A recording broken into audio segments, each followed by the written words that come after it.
Another edition of the In the Money podcast for KeenelandSelect.com. I'm Tom Leach, along with Keeneland's Director of Simulcasting, Jim Goodman.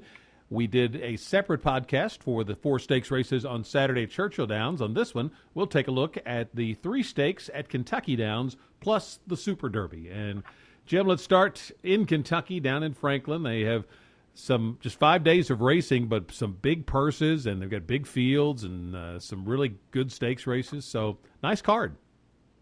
Yeah, the first race we're going to do is the 7th down there, and it's only got 10 horses in it, which is a short field for them. They're oversubscribed to many of the races, and it's going to be a great betting. I only do 5 days, so you got to do 2 Saturdays and 3 Wednesdays. So you got to kind of watch for them. They have a 2:35 post time. It's pretty cool to watch it on the undulating European style course, and it's going to be interesting handicapping it because you never know if horses haven't run there. Most of them haven't. How they'll take to that course. Let's go to the 7th race, the Kentucky Downs Juvenile for 2-year-olds going 7 furlongs, and went for Wesley Ward and the Ramseys. You know, they hardly ever win, especially with 2-year-olds. But Luck of Kitten, and part of the reason I like this horse is he's got 2 races at a mile or longer on his resume, and this is a demanding course. You talked about how it undulates, and you got to be fit to win at Kentucky Downs, and I like the fact that this horse has had 2 races of a mile or more. So I'm going to take the 2 Luck of Kitten, use him with Skirkus, who was almost my pick. I was really impressed with that race up at Saratoga, but first-time turf for McPeak. Big Easy I liked. Bred to like the turf out of a Woodman mare. I like Le Peru. Riding on turf is a strong finisher. So I think I would box those 3 in an exacta, but the pick is Luck of Kitten. What about you? I went with Skirkus. I went back and looked at that Saratoga race, Impressive. And he won for fun. Yeah.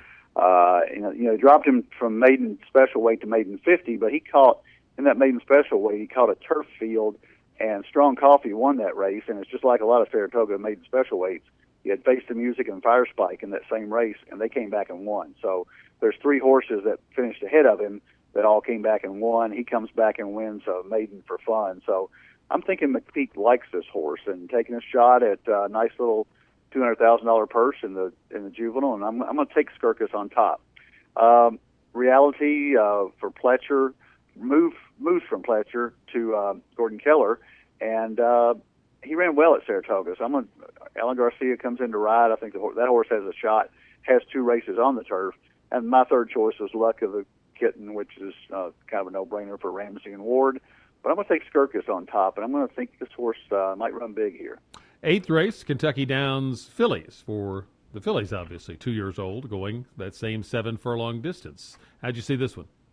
Well, I'm going to take a shot here. I thought this one was wide open, and every once in a while, Eduardo Caramori has a horse that's live, and I'm going to take a shot that My Little Anna's, who almost won at Ellis, going 5.5, just barely got beat at the wire, was gaining with every stride, and didn't get up, stretching out to 7 furlongs here.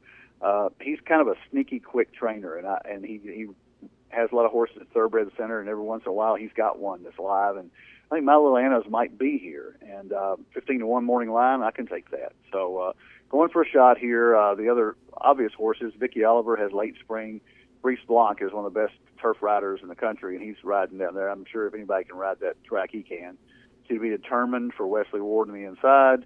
Majestic for Dale Romans, Nikki's Brown Miss. You can make a case for a lot of them. SoCal, I guess that's short for Southern Cal, for Asmussen. But I'm going to take a shot here with My Little Anna's. He and her on top with about 3 or 4 other horses in the try.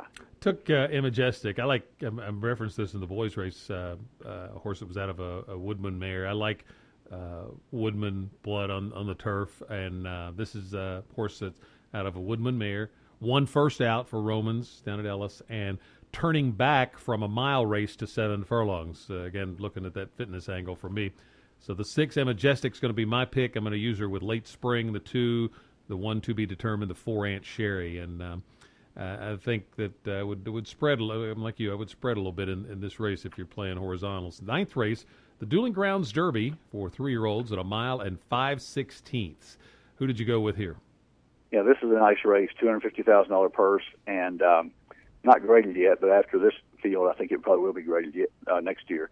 Medal Count's the name horse here, and after he ran so well in the Belmont, he's going to get a lot of play here, the 8 horse, but he came back in the Haskell and didn't run a step, and the Belmont obviously took a lot out of him. He was kind of hot horse to Belmont. He was 24-1, but a lot of people played him underneath in the tries. So he came back and didn't do anything as Haskell. I'm thinking he might get over bet. And the horse that I like in here is much more accomplished on turf, and that's Global View, the 3-horse for Tom Proctor.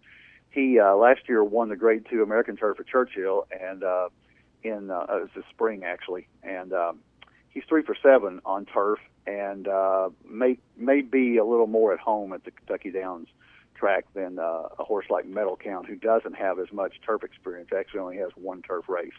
And the Can't Help Believing, I can make a case for him and Maya Fleet, the 4-horse. Woodfield Springs is actually my upset special. Ran behind the top two the last 2 times out, but he really improved at Saratoga, and he may take a step up on a new racetrack. So Woodfield Springs has a shot, but I'm going to take the experienced horse Global View on top.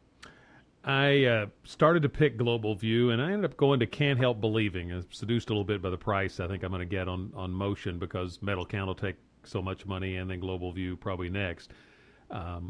This horse ran really well off a layoff last time up at Saratoga. I think Graham Motion picks his spots really well. The horse that he beat that day came back to win next time and is in here. And I just think Can't Help Believing can run really well here at a little bit of a price. Certainly I have to use Global View and Metal Count with him. And I got to include Woodfield Springs. That's one of my horror stories from Saratoga, that we were down to the Bahamas with a basketball, and I got DQ'd twice. I lost twice at Saratoga on DQs. Once I got taken down early in the card, and this one I should have been moved up and wasn't, on Woodfield Springs at like 9 or 10 to 1. So that was a brutal day. And I remember that. He was on the rail, yeah. Yeah, got squeezed. It was a horrible no call. And so anyway, I got to throw him in there because I do think he's got some ability and could be dangerous at a price. Go to the 11th race at Louisiana Downs, the Grade 2 Super Derby for 3-year-olds at 1 mile and 1/8. Over the years, horses like Unbridled and Ali Sheba have come out of this race to run well in the Breeders' Cup Classic. Sunday Silence, I think, as well. I'm going to Vickers in Trouble. I started to pick against him, and then I just thought he's got quality speed, and I think, I don't know if there's a whole lot of other quality speed in here with him.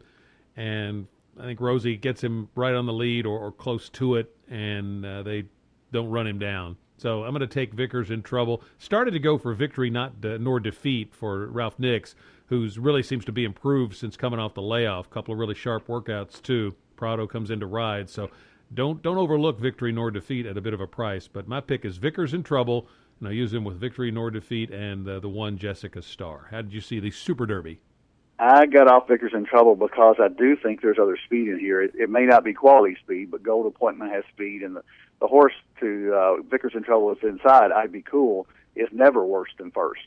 If you look at his running lines, he's just first, and he's won 7 out of 8 lifetimes, so they're going to send him, and I think that's going to compromise Vickers in Trouble a little bit. At least that's what I'm planning. I think he'll be overbet because of his name, his connections, and his Derby experience, and winning the Louisiana Derby at Fairgrounds. So a lot of those things are going to contribute to probably an 8 to 5, maybe 2 to 1 price on him. I think the race sets up for either Jessica Star or East Hall closing. Jessica Star would probably be my pick just simply because of the inside post position. They both came out of the Ohio Derby at Thistledown, and they finished 1-2 ahead of each other. So I'm going to take Jessica Star on top. Jimmy Graham comes to ride. Hoping Vickers in Trouble gets compromised by the cheap speed. East Hall and Vickers in Trouble underneath Jessica Star with a lot of horses, including yours. Victory nor Defeat has a real shot in here for Ralph Nix. Only raced 4 times and a lot of upside. So, yeah, what I might end up doing with Victory nor Defeat, if the price were to get really sweet on him, is just play him in exactas with each of those others, because I think, Vickers in Trouble, Jessica Star, East Hall, one of those three is likely the likeliest winner. If you get a good price on Victory nor Defeat, you could just key him in exactas and hope he gets second and maybe first. So some good racing. He's going to be closing, too. It's yeah, going to exactly. Be set up well for him, unless Vickers in Trouble does get an easy lead.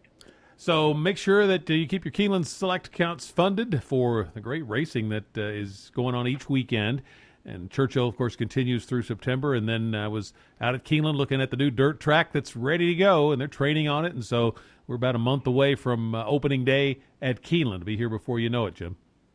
And one thing you needed to watch when you're watching Kentucky Downs races, watch those horses that do well at Kentucky Downs and mark them down or put them in your stable mail, because if they can run on that course down there, they can probably run at Keeneland. They're really They've done fit. very well here in the past. They're fit. It's going to be a little different this year because they were coming from turf to poly, so that may have suited their running style better. But coming from turf to even to dirt, I'm gonna play the Kentucky Downs horses coming here that do well down there. Best of luck, everybody, this weekend. For Jim Goodman, I'm Tom Leach on the In the Money podcast for KeenelandSelect.com.